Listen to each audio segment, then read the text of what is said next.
किसी से भीख मांगते, हम तो अपना हक मांगते, नहीं किसी से भीख मांगते। शीला दुर्वे दीदी के मान सम्मान को वापस करना होगा, करना होगा, करना होगा। शीला दुर्वे। कोई इशारा तो नहीं है आपका, यहाँ भी कोई बदलाव की बयार तो नहीं? नहीं, मैं आपसे बहुत स्पष्ट कहना चाहता हूं, जो मेरा मनोभाव है इस विषय पर, कवर्धा नगर पालिका में पूर्ण बहुमत कांग्रेस को है। कांग्रेस के लोग वहां पर अध्यक्ष के नाते काम कर रहे हैं और जनादेश जहां है उसका पूरा सम्मान मैं सोचता हूं करना चाहिए, और इसलिए मैं बिल्कुल मोला का कहते पीआईसी के बैठक में ये बना दे है सभापति। मैं यहाँ ना रहना नहीं चाहूँ बीजेपी में, मैं यहाँ कांग्रेस के पार्षद हूँ, निष्ठावान पार्षद हूँ कांग्रेस के। अध्यक्ष नगर पालिका परिषद ईश्वर का शपथ लेता हूँ कि सत्य निष्ठा से प्रतिज्ञा करता हूँ कि पहले उप मुख्यमंत्री जी ने कहा था कि कांग्रेस का पूर्ण बहुमत है, मैं लोकतंत्र का सम्मान करता हूं और उन्हीं का नेतृत्व नगर पालिका में होगा जब वो पहली बार आए थे। बात को भी माना और कल जब धारा 37(2) परसों रात के उनका प्रयोग करते हुए कल मनोनीत कार्यवाहक अध्यक्ष बनाया गया। हमारा भी कांग्रेस पार्टी की तरफ से याचिका हाई कोर्ट में लगी, आज उसकी सुनवाई है और हमको विश्वास है न्यायपालिका पर कि चुनाव होना तय है, चुनाव होगा। वापस कांग्रेस की बहुमत के साथ कांग्रेस का व्यक्ति नगर पालिका का अध्यक्ष निर्वाचित होगा। मनोनयन का खेल भारतीय जनता पार्टी, जो भारतीय झूठ बोलने वाली पार्टी है, उसका खेल खत्म। आपकी पार्टी ने बताया कि विजय शर्मा जी ने आपको आश्वासन दिया गया था कि जनादेश का पालन होगा, क्या है आप ये कहना चाहते हैं कि विजय शर्मा अपने बातों से मुकर गए हैं? देखिए, ये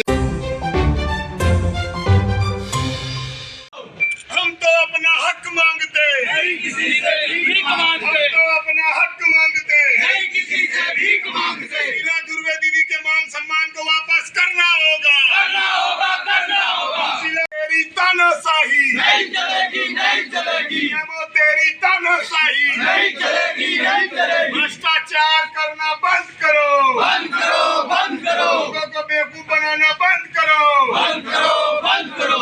छिपी का खेल खेलना बंद करो, जूता मारो सालों को, लोकतंत्र के हत्यारों को, जूता मारो सालों को। वो तेरी दादागिरी। नहीं नहीं, आप नहीं रोक सकते। मैं रोकूंगा ना, नहीं नहीं रोक सकते सर, नहीं रोक सकते आप। मैं यहाँ का इलेक्ट्रिक बॉडी हूँ, आप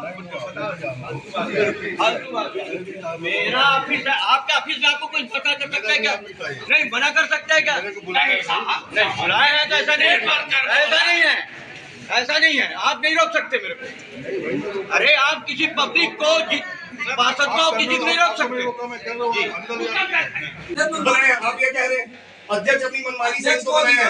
अभी तो आप बोलते हो सर कि अध्यक्ष बनाया, मैं नहीं बनाया हूँ। आप बोल रहे हैं अध्यक्ष बनाया है, यानी आपकी उसमें सहमति नहीं है। सर मेरी सहमति क्यों नहीं? आप जारी कर रहे हैं, मनोनीत करने का अधिकार माननीय अध्यक्ष जी को बिना है। सर यदि अध्यक्ष यदि बोल देगा कि ये कर दो तो आप कर दोगे? नियम है, जरूर करूंगा। कर दोगे, कुछ नहीं कर दोगे तो आपकी जिम्मेदारी नहीं रहेगी। यदि हार लेकर के क्या विरोध कर रहे हैं? ये बात तो मुझे आपके माध्यम से पता लगा है, मैं कैसे बताऊं। अभी मुझे जो पीआईसी में जो गठन हुआ है उसमें निर्वाचित पार्षद धारा 70-71 में निर्वाचित पार्षदों को उसमें रखने का प्रावधान है और पीआईसी के गठन कार्यवाहक अध्यक्ष या निर्वाचित अध्यक्ष के द्वारा ही गठन किया जाता है। चूँकि मैं कार्यालय का सचिव हूँ या सीएमओ होने के नाते आदेश जारी मुझे करना पड़ता है। उसमें आदेश में स्पष्ट लिखा हुआ है कि अध्यक्ष महोदय द्वारा आदेशानुसार, तो मैंने आदेश जारी किया है। उन्होंने विरोध प्रदर्शन किया, उन्होंने विरोध किया है कि हमको शामिल क्यों किया है, उसमें विधि सम्मत कार्रवाई की जाए। उनका आरोप है कि उनके द्वारा कोई भी प्रकार के परमिशन नहीं ली गई हो, बिना परमिशन के पीआईसी मेंबर बनाया गया है। इसमें कोई नियम कोई ऐसा कोई नियम नहीं है, परमिशन लेके ही बनाने हैं। अध्यक्ष महोदय का विशेषाधिकार है, अध्यक्ष महोदय के प्रसाद पर्यंत पीआईसी के मेंबर काम करते हैं। उनका विवेकाधिकार है अध्यक्ष का, वो किनको शामिल करें किनको ना शामिल करें।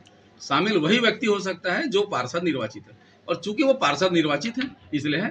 नगर पालिका क्या है, नगर पालिका के पार्षद है वो, और वो उस कैटेगरी के अंतर्गत वो आते हैं, इसलिए हम उनको बना दिए। क्या नियम में है क्या बिना परमिशन के बनाया जा सकता है? क्यों नहीं बनाया जा सकते हैं? उनकी सहमति नहीं ली है आपने, ऐसा कुछ? वो जो बताइए आप, वो नगर पालिका का जीती हुई प्रत्याशी है वो, और उस कैटेगरी के अंतर्गत वो आते हैं, इसलिए उसको बना दिए। अब जो आप विरोध प्रदर्शन करने पालिका पहुंचे थे, क्या विषय है और किस लिए आए थे? देखिए, आज सवेरे 9:45 बजे हमारी कांग्रेस की निष्ठावान पार्षद श्रीमती सुशीला ध्रुवी दीदी के घर में एक लेटर आया नगर पालिका से कि उनको पीआईसी में सभापति मनोनीत कर दिया गया। तुरंत दीदी मुझे फ़ोन करी और बताई कि मोहित भाई मुझे बदनाम करने का प्रयास कर रहे हैं, बिना अनुमति, बिना सहमति, बिना सूचना के रातों रात इन लोग अपना कोरम पूरा करने के लिए मुझे ST/SC कोटे से सभापति बनाने के लिए, ताकि इनका कोरम पूरा हो, मुझे बना दिए और मैं इसमें नहीं रहना चाहती। मैं कांग्रेस के निष्ठावान सदस्य, हम लोग तुरंत वहाँ पर पहुँचे और सभी पार्षद मिलकर आज CMO को उनका लिखित में, सुशीला ध्रुवी दीदी जी स्वयं उपस्थित होकर लिखित में दी है कि मुझे इस PIC का सदस्य नहीं बनना है, मुझे इस BJP अध्यक्ष के साथ काम नहीं करना है, मुझे इससे विमुख रखा जाए।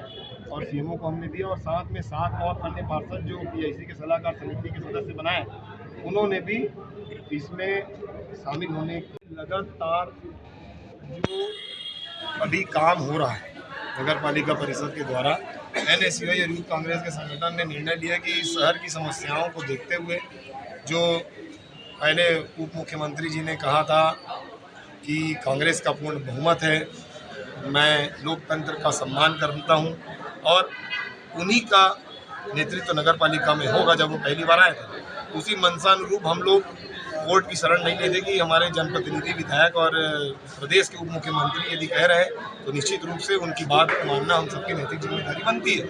हमने लगातार 2.5 महीने तक इंतजार किया और कुछ दिन पहले हम कांग्रेस के 16 पार्षद उनके निवास स्थान भी गए, उनसे आग्रह भी किया कि उन्होंने भी बहुत सौहार्दपूर्ण वातावरण में हमें आश्वासन दिया कि बहुत अच्छा निर्णय आएगा। और उन्होंने पूछा भी आप लोगों में से कौन बनना चाहता है, तो किसी ने अपनी बात भी रखी।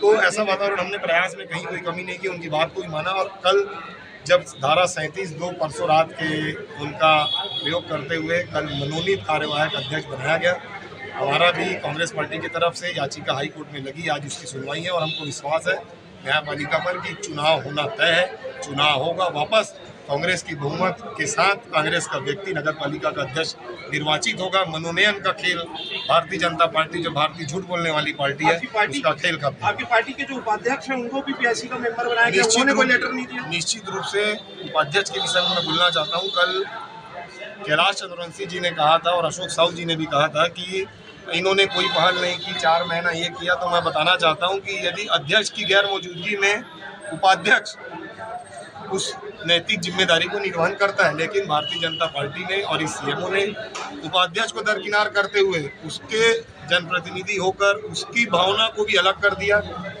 अध्यक्ष की गैर मौजूदगी में उपाध्यक्ष को सारा पावर देना चाहिए, उपाध्यक्ष को तो इन्होंने कुछ समझा ही नहीं। PIC मेंबर उन्हें भी बनाया गया, उन्होंने कोई लेटर नहीं दिया? उपाध्यक्ष एक पदेन सदस्य है जहाँ तक मुझे जानकारी है, और उपाध्यक्ष जी भी उस PIC में काम करना नहीं चाहते हैं।